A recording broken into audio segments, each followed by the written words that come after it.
그는 미국이나 세계의 끔찍한 괴물 중 하나였습니다. 그는 젊은 여성을 유혹하거나 납치했거나 때로는 유니폼을 입어서 사람을 유인한 뒤 납치하기도 했습니다.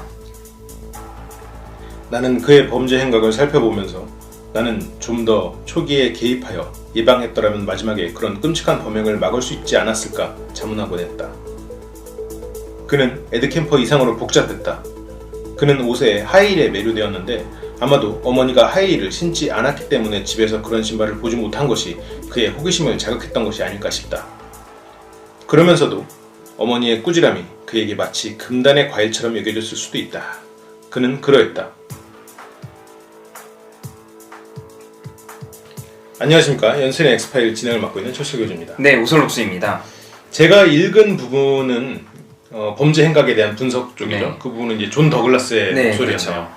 그리고 이제 제가 읽었었던 거는 이제 당시 수사를 담당했었던 형사의 말을 옮겨 놓은 거예요. 일단은 오프너만으로도 상당히 많은 부분이 눈길을 가는 부분이 있으실 것 같아요. 그러네요. 하이힐 같은 경우에도 그렇죠. 좀 익숙하지 않은 부분인데 그런 연살인마들이 있죠. 이제 어머니가 학대를 하는 목적으로 여장을 시켰던 네, 그런 있죠. 경우는 있었는데 이게 지금 하이힐은 자기가 알아서 이제 한 거니까 어떻게 보면 약간 여성 성향을 또 보였다라고 보이기도 하는데 그럼 한번 어느 시대의 이야기인지 어디서부터 출발해야 될지 한번 좀 들려주시죠. 일단 시기 자체는 1968년 1월이에요. 이때 이제 백과사전을 옛날에 그 방문 판매 같은 거 많이 했지 않습니까? 아, 그렇죠. 저희 집도 소가사 하나 샀었어. 네, 근데 이제 그때 린다 슬롯은이라는 그 19살의 처녀가 그런 일을 하고 있었어요. 근데 이 여성이 살해를 당한 거거든요. 이 여성에게는 뭔가 딱딱한 물건으로 구타를 당한 흔적이 여기저기서 발견이 됐고 사인이 목이 졸려서 살해당한 것처럼 보였다라는 거예요. 그리고 범인에 의해서 이 여성이 사후에 상당히 좀 범인의 악독한 놀잇감이 된 것처럼 보였다라는 거예요. 제가 좀 서술을 순화시킨 거지 뭐 그만큼 이 여성의 사체에 대한 인간의 존엄 그런 게 없었다라는 거고 이 여성이 결국에는 이제 엔진 블록에 매달려서 근처 윌라메트의 강에 버려졌다라는 거예요. 네. 지금 여기서는 엔진 블록이라면 그 강에 가라앉게 하기 위한 목적이었는데 그렇죠. 살해 방법만 들었을 때 범인이 굉장히 그 피살자를 인간 이하의 취급을 했다라는 그렇죠. 느낌이 들어요. 일단 살해도 액사 아니면은 교살이잖아요. 그렇죠. 액사 아니면 교살, 목을 조르거나 뭔가 그렇게 하면 실은 그것만으로도 끝나는데 굉장히 많은 구타 현적이 있고 심지어 사체에 대한 지금 뭐 성적 폭행도 가해진, 시간도 가해진 것 같아요. 그런 걸 봤을 때 이 범인은 그런 세 가지 경우, 인간을 인간으로 보느냐, 아니면 도구로 보느냐, 아니면 그 목적에 대한 목적 그 자체로 보느냐, 이거 완전 그 도구로 보는 그런 뭐 느낌이 들어요. 그렇게 하고 나서 이제 11개월이 흐른 뒤에 이제 공식적인 두 번째 희생자가 발생해요. 23살의 젠 휘트니라는 여성이었고 이 여성이 이제 차가 고장이 나서 오도 가도 못하고 있었던 상태였어요. 그럼 그녀 옆에 이제 차가 한 대 다가왔고 이 차가 여성을 데리고 차고로 향했어요. 그리고 이제 여성이 희생을 당한 거예요. 그 목이 졸린 흔적 그리고 사후에 성적인 폭행을 당한 흔적이 남아 있었고 이 신체의 일부가 좀 잘려진 상태로 강에 버려졌다라는 이제 기록을 확인할 수 있습니다. 완전히 그 물건 취급하고 있고 그 강에다가 버린 것도 그냥 뭐 돌이나 이런 것도 아니고 그냥 어디 남은 그런 부품이랑 엮어서 버린 걸 보니까 말 그대로 부품으로 생각하는 느낌이 아닌가라는 생각이 들고 잘려진 것도 이제 사후 처리 과정에서 분해에 가까운 느낌이 들어요. 그러다 보니까 이게 아마도 사실은 제가 이제 말씀드리지 않은 부분이 뭐냐면 이 두 가지 사건이 뭔가 시신이 발견이 돼서 사건이 대두가 된 게 아니라 그냥 순서대로 제가 알려드리고 있는 거예요. 이 두 개의 시신이 현재까지 발견이 안 됐다라고 보시면 되고 그러고 나서 범행의 이제 세 번째 희생자인 19세의 카란 스프링커라는 사람도 비슷한 방식에 의해서 살해가 됐어요. 이 여성이 그 3월에 총에 의해서 위협을 받고 이 총으로 인해서 납치가 된 거예요. 그래서 이 소녀 역시 질식의 흔적과 사후에 성적 폭행을 당했다는 것 그리고 신체의 일부가 훼손되어진 채 강에 유기되었다라는 점이 이전의 범행과 공통된 부분이라고 볼 수 있는 거죠. 그리고 이제 마지막 희생자이자 네 번째 희생자인 22살의 린다 살리가 이 차고에서 목이 졸려 살해됐어요. 아마도 이 여성도 아까 두 번째 희생자와 같이 차고로 이끌려 온 거죠. 스스로 왔건 아니면 뭔가 협박을 받아서 왔건 살해가 된 거예요. 그리고 이 여성의 사체 역시도 사후에 성적인 폭행을 당했고 신체 일부에서 피하 주사기의 자국이 2군데나 목격이 됐었다. 그리고 피하 주사기가 뭐죠? 일반적으로 저희가 이제 주사 맞는 그 주사기에 이제 네. 이 주사 맞으면 자국이 남지 않습니까? 네. 그 자국이 이제 2군데가 목격이 됐다라는 거고 그 외에 사체는 온전한 편이었어요. 이후에 뭔가 사체에 대한 훼손 흔적이 없었다. 여기에는 이제 나름 이유가 있었음이 이제 후에 밝혀지게 됩니다. 총 4건의 살인이 일어난 그렇죠. 거죠? 확실히 부민이 뭔가 치밀하고 그런 사람은 아니었을 것 같은 느낌은 들어요. 자기 나름대로 계획성은 있었을 거예요. 그리고 아마 이제 차고라는 지점 자체가 범행을 실시하는 공간이 됐을 거고 강이 이후에 사체를 유기하는 제2의 범행 장소 또는 제3의 범행 장소가 됐을 거고 그래서 이 사체를 처리하는 방식을 좀 생각을 해보면 이 범인이 뭐 잡힌다 아니다 이런 거에 대한 별로 자각이 없다라는 거예요. 자신의 그냥 환상에 이끌려서 범행을 저지르고 있는 거지 이렇게 하면 안 잡힐 거야 라고 생각을 한다거나 뭐 이렇게 하면 잡히겠지 그러니까 내가 계속 범행을 저지르면 잡힐 거야 뭐 이런 생각이 전혀 없었다라는 거죠. 그래서 보면 범행의 그런 유형이 성적인 환상을 실현하고자 하는 그런 욕구가 큰 범인이라는 점이에요.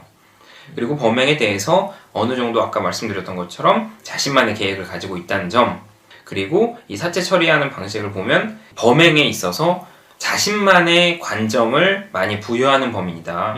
그래서 이게 왜냐면 사체를 훼손했던 이유 그리고 그 사람들을 살해한 후에 했었던 행동 때문에 그렇다는 거예요. 최종적으로 보면 이러한 유형의 범인이 자신의 환상을 실현하고자 하는 욕구에 상당히 시달렸을 가능성이 높기 때문에 분명히 이전에 유사한 그 실패에 대한 범죄나 그 실현까지 가지 않았던 범행이 있었을 가능성이 이런 범인의 유형에선 존재하겠죠. 그렇죠. 거의 이제 맞아떨어지는 프로파일러들의 프로파일링 항상 그런 얘기들이 있었던 것 같아요. 그러면 결국 이 사람은 빠른 시간 안에 체포가 되지 않았을까 싶어요. 그래도. 그렇죠. 이제 이 시점이 되늦게 아까 말씀드렸지만 원래 발견이 안 됐다가 피해자의 시체들 중에서 2구가 강에 떠오른 거예요. 그러면서 사건이 수면 위로 떠오르기 시작했고 그렇게 사건에 대해서 탐문 조사가 시작될 무렵 경찰이 여학생들에게 이상한 제보를 듣게 돼요. 이게 뭐냐면 한 남성이 여학생들을 괴롭히고 다녔다라는 사실이 있다는 거예요. 그래서 이 소식을 접한 경찰이 그 남성에 대한 조사를 시작 그리고 그의 차고에 대한 수색 영장을 받아내기에 이릅니다. 그리고 그의 차고를 그 수색한 경찰이 이 희생자들의 사진을 포함해서 부인할 수 없는 확실한 증거들을 발견하게 되죠. 그리고 이 증거를 토대로 범인이 전격적으로 정말로 빠르게 체포가 되고요. 재판장에 서게 됩니다. 그러니까 이 과정 자체가 상당히 일사천리로 진행이 됐어요. 그럼 그 범인은 어쨌건 그 지역에서 거주하고 있는 그렇죠. 그리고 직업도 있는 사람이었기 때문에 그렇게 뭔가 그 사람에 대한 검거가 쉬웠겠네요. 그렇죠. 어느 한 지역이 있으니까. 그러니까 그 이후에 수색을 하는 과정에서 증거가 확실히 나오니까 이 사람을 체포할 수 있는 이제 명백한 흐름이 온 거죠. 그렇군요. 이 범인의 이름은 뭡니까 그럼? 범인의 이름은 제리 부르도스 또는 제리 보르도스 이렇게 알려져 있고 공식적으로 이 사람에 의해서 살해된 여성의 수는 총 4명입니다. 첫 번째 희생자의 이름은 린다 슬로슨. 희생된 이후에 범인에 의해서 인형처럼 다뤄졌다 그래요. 그러니까 범인이 이 여성을 자신의 인형인 것 마냥 옷을 입히고 벗기기를 반복했고 자신의 패티시즘을 잔인하게 드러내는 행동을 보였다. 두 번째 희생자 젠 휘트니의 경우에는 란제리를 입혀서 사진을 찍었다. 그리고 이 사진이 약간 이제 수색을 하는 도중에 발견이 된 거고 그리고 사체를 훼손했다는 것이고 이런 유형의 방식이 세 번째 희생자 카렌 스프링커에게도 나타났다는 거예요.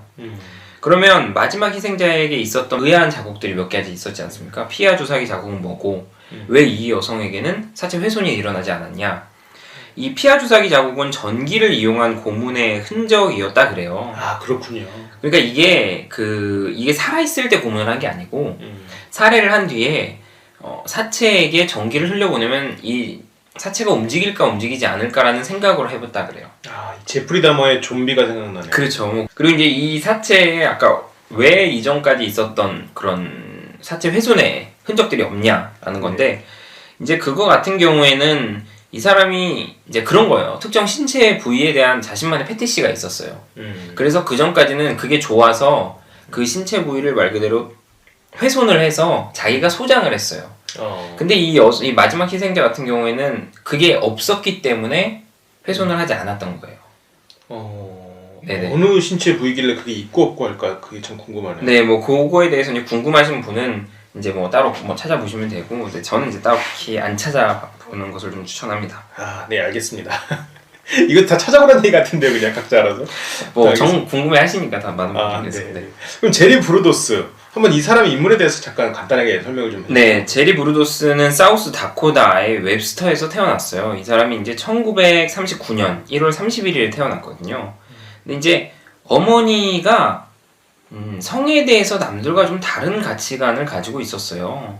그럴 뿐만 아니라 자신의 아들에 대해서 상당히 좀 무시하고 경멸을 하는 그런 반응을 많이 보였다 그래요. 그래서 이 제리의 경우에는 오프너에 나왔던 것처럼 5세부터 여성의 신발에 대한 패티시적 증상을 보였어요. 근데 이 때문에 10대 시절을 거의 심리치료를 위해서 주립병원을 들락날락 거렸었다.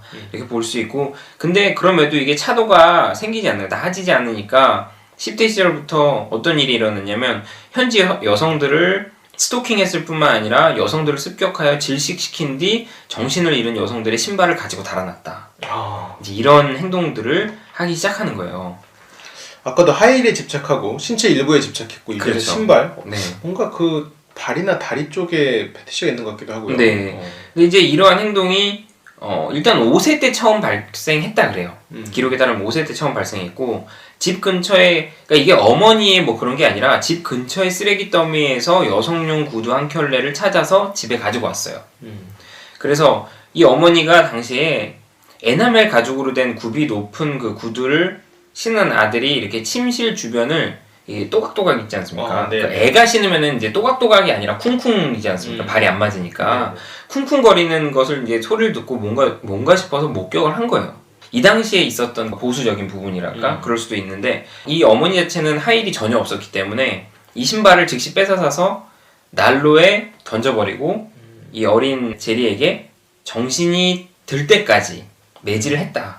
그렇게 이제 내용이 나와요. 어머니 입장에서 정신이 들 때까지 매질이고 자식 입장에서 정신을 잃을 때까지 맞았겠죠. 그렇죠. 이게 근데 패티시즘 같은 경우에는 보통 다 가지고 있잖아요. 특히 이제 어린아이들 같은 경우에도 이걸 패티시즘이라고까지 하긴 좀 애매하긴 하지만 어쨌건 어머니의 가슴에 대한 로망이나 환상은 누구나 가질 수밖에 없는 부분이고, 근데 이거는 지금 어떻게 보면 부모에 대한 상실감 때문에 생겼을 가능성이 크거든요. 5세에는. 패티시는 저희가 다른 방송에서 한번 자세하게 다뤄볼 수 있도록 하겠습니다.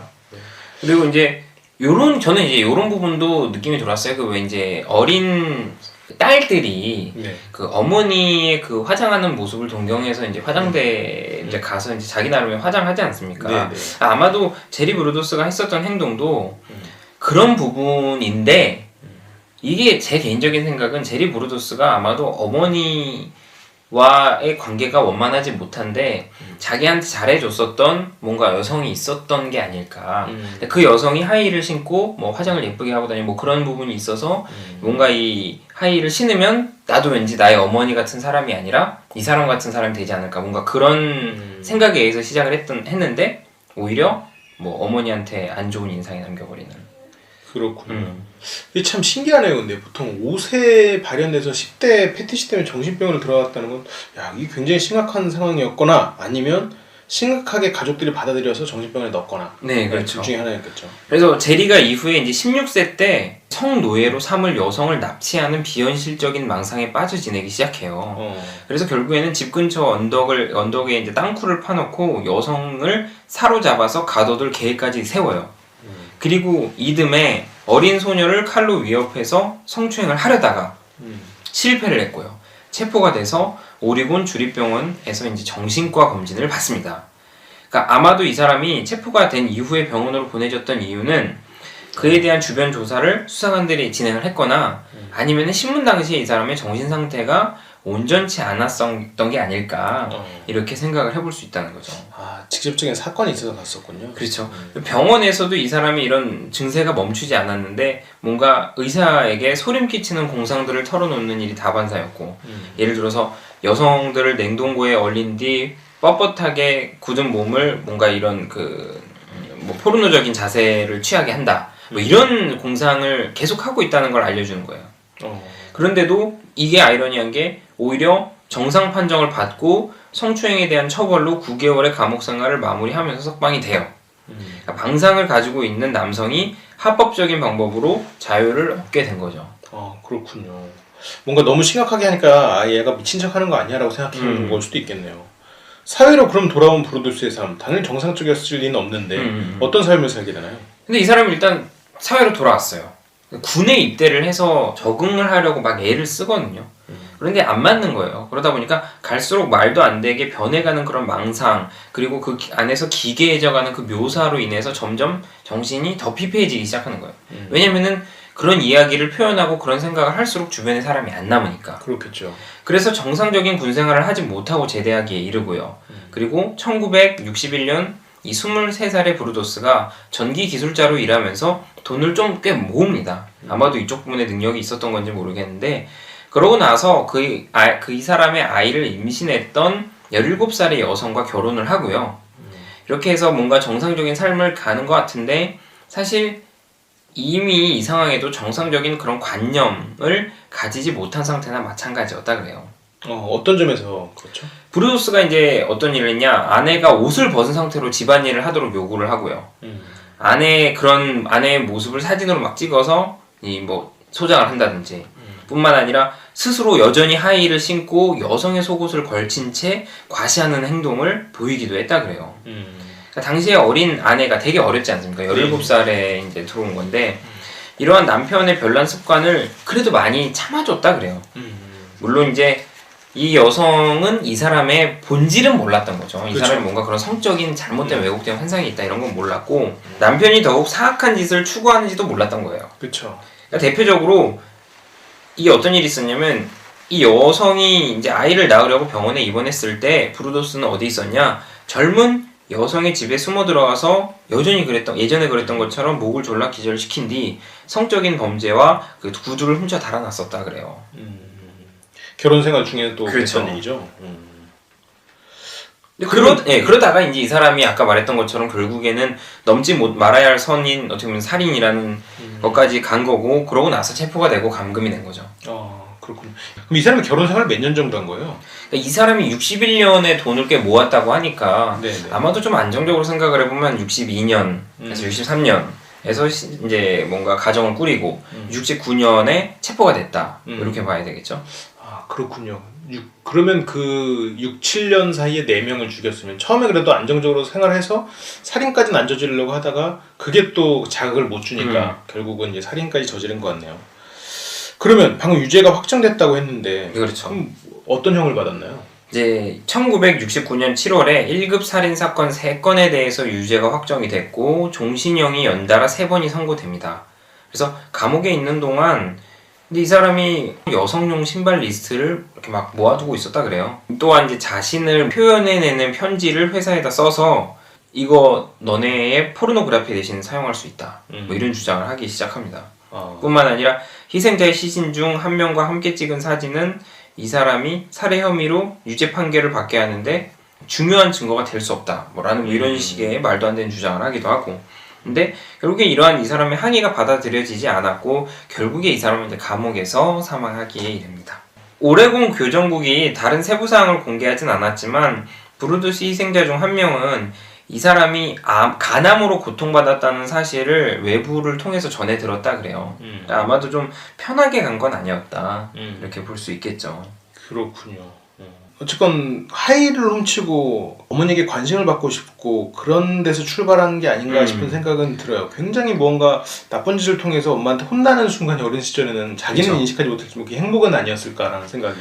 요게 이제 하이힐에 대한 얘기가 좀 이 제리 브루두스에 대해서 뭔가 좀 더 이미지를 그려주는 내용이 있는데, 이 사람이 학교에 가서도 선생님의 하이힐을 훔쳐요. 근데 이 훔친 사실을 알게 된 선생님이 이 반응이 제리한테는 혼란스럽고 또는 놀라운 것이었어요. 그러니까 어머니는 그냥 막 때렸지 않습니까? 근데 선생님이 어머니와 달랐던 게 뭐냐면, 이게 제리가 생각했었던 금단의 열매에 대한 뭔가 꾸지람이 아니고 선생님이 제리를 야단치는 게 아니라 너 왜 이런 짓 했니? 어떤 것 때문에 그런 거야? 무슨 생각을 그랬어? 이런 뭐 오히려 그러한 왜라는 거에 대한 궁금증을 선생님이 물어본 거예요. 그러다 보니까 두 명의 성인 여자에게서 서로 다른 반응을 경험했던 거죠. 결국에는 이런 상반된 반응에 분명히 혼란스러워했을 거고, 그러면서 이와 동시에 아주 어릴 적부터 내재되어 있었던 충동이 계속 왜곡되고 변질이 돼갔던 게 아닐까. 이렇게 얘기가 나오고, 또 이제 그거와 관련해서 이제 마지막으로 이런 내용을 분석을 하면서 존 더글라스가 아까 오프너에 있었던 그런 이제 내용을 얘기를 하죠.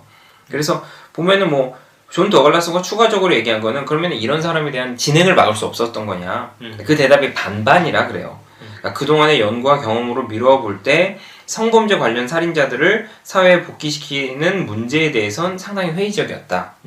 만약에 이들을 교화시킬 목적이라면 아주 어릴 때 징후를 파악하여 대처하지 않으면 안 된다. 이들 범죄자의 기괴한 환상이 현실로 나타날 때는 이미 늦은 거다. 존 더글라스는 약간 좀 어떻게 보면 일종의 갱생이라는 거에 대해서 상당히 회의적인 시점을 가지고 있죠.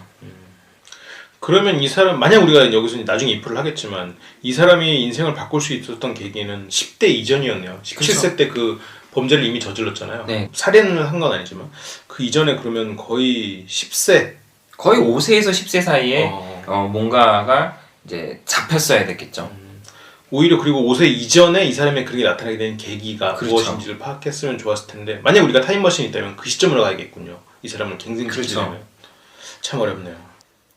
그러면 이 제리 브루도스에 대한 분석 어떤 방향으로 해볼 수 있을까요? 좀 이번에 좀 이상한 얘기를 하나 갖고 왔는데, 네네. 제가 사실 문과인데, 네. 제가 그래도 또 이제 분리 법칙을 몇 가지 아는데, 물리 법칙이요? 네네. 작용과 반작용의 법칙이라는 게 있지 않습니까? 그게 제1법칙인가요? 2법칙인가요? 3법칙으로 알고 있습니다. 3법칙이에요? 네. 아, 그래요? 네, 알겠습니다. 1법칙은 관성의 법칙 아닙니까? 아, 네. 저는 이과인데도 잘 모르겠네요. 네네네.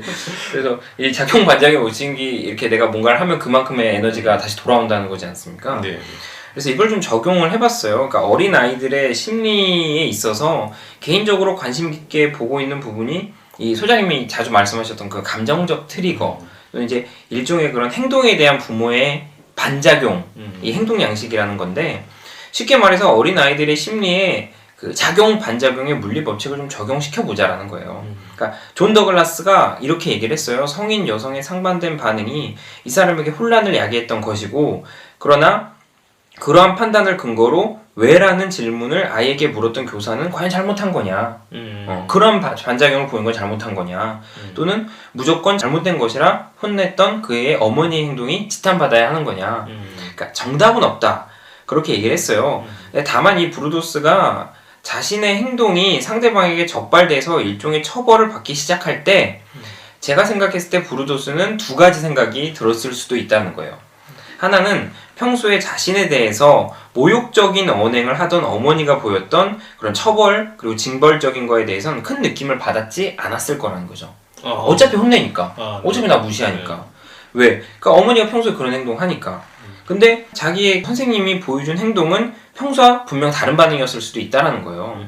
그러다 보니까 자신에 대한 관심, 궁금증, 이런 게 내가 다른 존재로서의 존중, 이런 비슷한 태도가 아니었을까. 그러니까 이상한데 우리 엄마는 이런 거 그냥 혼내는데, 우리 엄마 항상 그랬던 것처럼 혼내는데 이 사람은 나를 뭔가 존중을 해주네? 내가 이런 행동을 하는데 이거 뭔가 이유를 알고자 하네?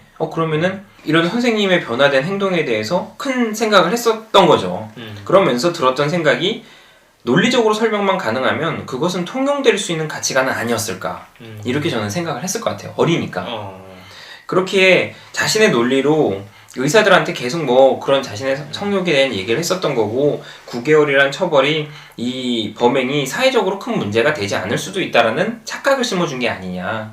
그래서 대부분의 사람들이 이런 작용에 대한 반작용의 정도를 좀 이제 범죄 이런 뭔가 성장의 부분에 있어서 크게 생각하지 않지 않습니까? 네. 그래서 예상이, 왜냐면 이게 예상이 다 가능한 부분이니까 당연히 얘가 잘못하면 부모가 혼내는 게 맞고, 이러다 보니까 이게 맞는 걸까라는 생각을 안 하게 되는 경우가 있는데, 제리드 브루도스는 그러한 어떻게 보면 선택에 있어서 최악의 사태를 좀 맞이한, 그래서 그렇게 해서 자신만의 가치관과 지도로 세상의 반작용 법칙을 이해한 것이 아닐까. 그러니까 이게 예를 들어 벽에 손을 쩍 쳤으면 손이 아파야 되는데, 그렇죠. 안 아픈다는 생각을 해버린 거예요. 오히려 벽이 따뜻해져, 손이 따뜻해져, 뭐 이런 느낌을 받으면은 이 사람은 손이 시릴 때마다 주구장창 벽 치고 있는 거예요. 그러니까 이제 저는 그렇게 생각을 했었던 거죠. 그래서 이 사람이 놀라운 게 한 가지 이제 추가적으로 말씀드릴 게 뭐냐면 발에 대한 패티시를 가지고 있었다는 거는 아니다. 그거는 뭐 특별할 게 아니다. 네, 오히려 너무나도 비정상적으로 사고하는 그의 가치 판단에 대한 점이 이 사람에게 놀라운 점이다. 그러니까 이 사람이 발에 대한 패티시만 가지고 있었다라고 보기에는 우리를 놀라게 한 점이 아니라 세상을 다른 관점으로 봤었다라는 게 놀라운 점일 것이다. 라는 이제 얘기를 할 수 있겠습니다. 그렇죠. 우리가 이제 생각해보면 발 패티시를 가진 사람은 많은 걸로 알고 있어요. 네네. 이게 뭐 어떻게 그런 걸 가지고 있으라고 생각할 수도 있겠지만 실제로 뭐 어디 카페나 이런 데 가보면 그런 사람들이 모여있는 곳들이 있더라고요. 물론 뭐 찾아보시지 않을지 원하지만 제가 들어가 있는 것도 아니고요. 아무튼 네. 하지만 이 사람은 그거를 거기에다 더불어 뭐 사체를 그렇죠. 굳힌다거나 그런 환상을 계속 품어왔잖아요. 그리고 그 인간에 대한 가치도 굉장히 부품적으로 그렇죠. 생각했었고 그런 부분을 얘기를 해주신 것 같아요. 네, 좋습니다. 오늘 저희가 준비한 굉장히 끔찍한 연쇄살인마 제리 브루도스에 대한 얘기였고요. 저희 유튜브 채널 LBC 방송국으로 오시면 오슬록스님의 삼삼한 심리학부터 뭐 제 화술강좌 등등을 보실 수 있습니다. 그리고 제가 출간한 마음을 훔치는 대화법 실전편 굉장히 민트색으로 되어 있는데요. 내용이 이제 어떤 말을 할지 실제 상황에서 바로바로 쓸 수 있는 예문들이 굉장히 많이 담겨 있으니까 꼭 좀 사서 봐주시면 감사하겠습니다. 제가 우연히 봤는데 네네. 되게 그 후반부의 내용들이 되게 좋더라고요. 약간 네네. 그 사례뿐만 아니라 우리가 연습할 수 있을 만한 케이스들을 이렇게 해놓으셨더라고요. 네네. 혼자서 연습해나갈 수 있는. 그래서 그런 것들이 상당히 좀 큰 도움이 되지 않을까라는 생각을 많이 했었습니다. 네, 감사합니다. 네, 물론 전 아직 안 샀는데. 우연히 보시면 어떡해요? 사서 보셔야 제가 아직도 안 돼가지고. 네네. 근데 이제 그게 있더라고요. 실전편이 더 잘 팔리던데요. 그래요? 네, 이론편은 좀 쌓여 있고 실전편은 좀 이렇게 파여 있던데. 그래요. 근데 실제 모르겠습니다. 저는 잘 모르겠고요. 네, 아무튼 여기까지 하고 저희는 또 다음 시간에 돌아오도록 하겠습니다. 지금까지 연생 엑스파일 최철규였습니다. 이프 안 하십니까? 이프요? 네. 이프를 안 했구나. 아까 얼추해갖고 이프 한 줄 알고. 지금 다 이제 다 끄셨을 텐데. 그래요? 네. 뭐 이건 일종의 거죠. 보너스죠. 네. 이프 오늘의 이프 뭐가 있을까요? 저는 이게 이제 갑자기 그냥 떠오르는 생각인데 이게 너무나 좀 환상적인 얘기긴 한데 웹툰에 나온 닥터 프로스트 같은 네네. 뭔가 천부적인 어떻게 보면 닥터 프로스트뿐만 아니라 밀턴 에릭슨 같은 밀턴 에릭슨도 어쨌건 그런 부분에 있어서 대가지 않습니까? 심리치료에 있어서 그런 사람한테 심리치료를 받았으면 이 사람이 뭔가 해소가 되지 않았을까. 왜냐면 제가 정확히는 모르는데 이 1930년대 40년대 이 당시에 뭐 정신병원에서 이렇게 치료를 하는 게 그렇게 막 큰 효과를 발휘했던 게 그렇게 많지 않았던 걸로 알고 있어요. 이렇게 말하면 이제 제가 또 빤 맞을 수도 있는데 제가 알기로는 그렇습니다. 그렇군요. 저는 솔직히 이제 이 사람이 결혼한 흔적이 없다면 결혼해서 안정적인 가정을 꾸렸다면이라는 이프를 해보고 싶었어요. 근데 보니까 이 사람이 결혼 생활을 거의 7, 8년을 한 것 같더라고요. 7, 8년을 거의 아내한테 못 쓸 짓을 많이 하면서 살았죠. 그래서 저는 이제 그게 두 사람이 만족할 수만 있다면 그게 해소가 될 줄 알았어요. 근데 그게 지금 안 되고 오히려 강화됐잖아요. 그게 해결책이 될 수는 없구나 라는 생각이 저는 좀 들어서 저는 오늘의 이프는 그냥 들은 걸로 만족을 하겠습니다. 네, 알겠습니다. 네. 오늘 저희 방송 여기까지 하고 또 저희는 다음 주에 좋은 내용으로 돌아오도록 하겠습니다. 네. 지금까지 시청해 주셔서 감사합니다. 네, 감사합니다.